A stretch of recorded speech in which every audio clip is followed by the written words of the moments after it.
This is the rear tire off my bike. Yeah, it only has like 1,500 miles on it. I just put it on back in November and I had to replace it.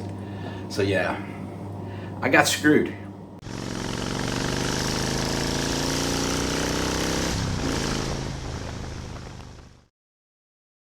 Hey y'all, welcome to the channel. My name is Sean. This is UCM Pigs.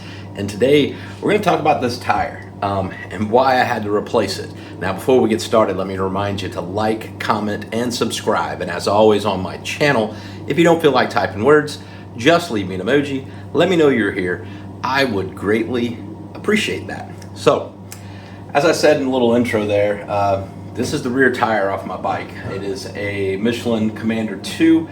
I just put it on back in November when I did both tires, my brake pads, a whole lot of maintenance over the winter, and it's got like 1,500 miles on it.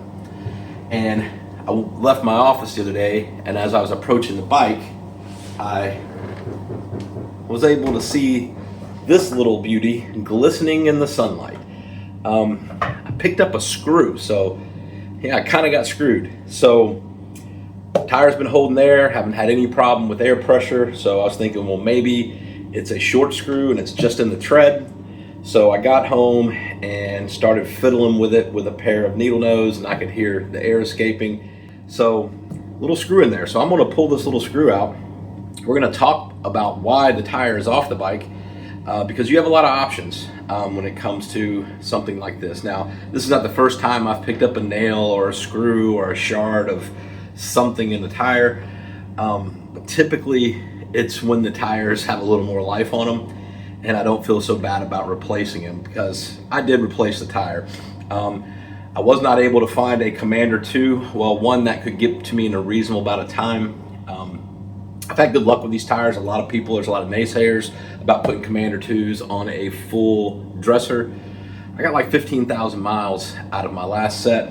I went back to Dunlop for a little while, only got out 11 or 12 out of those, so I decided to go back to the Commander 2s this time. But like I said, I couldn't find a Commander 2 easily accessible because I have a trip coming up this week and I wanted to get, the correct tire on the bike. So I ended up putting a Commander 3 on the rear. They're a little more accessible. It's the same compound, same brand, so I'm not worried about that. I'm not so much, I didn't really want to have two different brands on the bike. Not that I could, that it's obvious. You can't really see the rear tire with the stretch bags, but the compounds and stuff, I didn't want to fool with that. But after talking to some people I know, the shop that I purchased the new tire from, and they said, the Commander 2 and the Commander 3, same compound, different tread pattern, shouldn't be a problem. So went with the Commander 3. It's a little more expensive, but you know what, I needed to get back on the road. So let's pull this out and see what we're dealing with here, and we're going to talk about some of these options that you have when it comes to this happening to your tire. All right, so let's see what we're working with here. Got some pliers here, see if we can get this out. And this is one of those things that after doing this, 300 something bucks, I look at these people that do burnouts and I'm like, dude, that must be nice. So I guess I could patch this and then I would have a burnout tire. But yeah, it's kind of expensive to replace these things. But my whole mindset with this, and before, I don't want to get too far ahead of myself with this video, but my whole mindset is, I only have 2 tires. It's not like a car. You have 4 tires on a car. I want to make sure my tires are in really good shape. Let's see if we can get this thing out. Yeah, that's a pretty good size screw.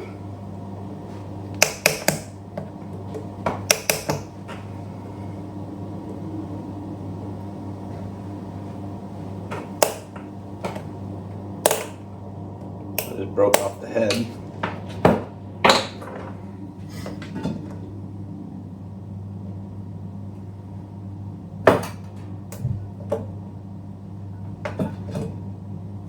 Oh yeah. So I was thinking it was a sheet metal screw. Not a sheet metal screw. I mean, that's a full-blown wood screw there. So yeah,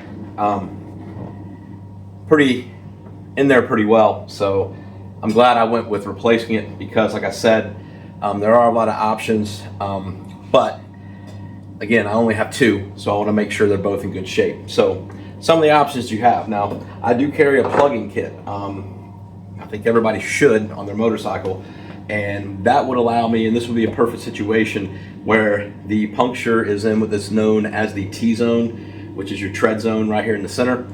It's a prime candidate for a plug. So you could basically, if you're not familiar with the plug-in kit, I'll put a picture in here, but it have a reamer, then you have some rubber bands. You coat them down with some, like glue.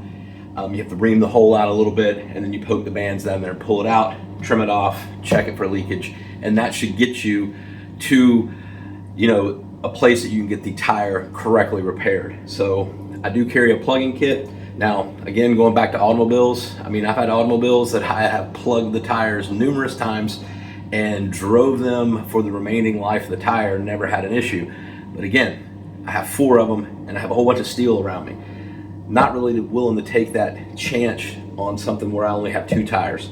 Now, you have patching, you have mushroom plugs. Mushroom plug is something that'll go in and it blows up behind it. They have plugs that have a patch on the backside where they basically have to dismount the tire, do the same thing, ream the hole out, and they go in through the backside, and it has a patch on the backside, and you trim it off. Again, all, in my opinion, temporary solutions. And the reason why, and I am no expert, I've said this in previous videos, I am not a mechanic, I am not a scientist, but everything that I've read online from reputable sources, motorcycle tires, again, you only have 2, but they get hotter and they flex more than an automobile tire. So I'm not really willing to take that chance, even with the standard patch on the inside. Again, the amount of heat that these things produce and the amount of flex that they go through, in my opinion, my skin, my life is worth $300. Just went ahead and replaced the tire. So yeah, just, I wanted to share this with you guys because it is an unfortunate event. But, just to talk to you a little bit about, replacing your tire, repairing your tire, and really start a conversation. What would you have done in this situation? Would you have felt comfortable with running a plug or a patch? I wouldn't research as much as I could and read as much forums, but I'd be interested in the comments if anybody else has success doing those. I'm sure there are people that have plugged them and patched them and have ran them for their life. Give me your thoughts on it. I'm not trying to start a pissing contest, just kind of curious what other people think about problems like this. Or did I go with the right choice and just get off my hip, bite the bullet, and replace the tire? So that's it for this week. I just kind of wanted to share this with you. Check your tires. Make sure you're checking them often. Everybody talks about what they call T-clocks. I will admit, I try to check my tires at least once a week, at least the tire pressure, because again, if you're not checking your tire pressure, that's going to lead to things like, what's it called, when they get the high and low points.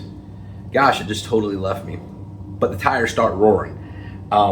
Somebody put a comment in here. I can't remember what that's called, scalloping, or I don't remember what it's called. But you want to keep your tire pressure, to the right setting. We're not going to discuss the proper tire pressure. Everybody is kind of like, how many quarts of oil do you put in the Harley? Myself personally, I run 36 in the front and 42 in the back. Others may do other things. Also based on your brand of tires and your size of tires, of course. So we're back up and running. Got the Commander 3 on there. I've been running it for about a week and a half now. So I've got the initial, scuffing up of the tire done. So I'm ready to hit the road this week and lay down some miles. So that's it. Leave me a comment. And until we talk again, you guys be careful. You guys be safe. Always keep your shiny side up. And we'll talk to you next time.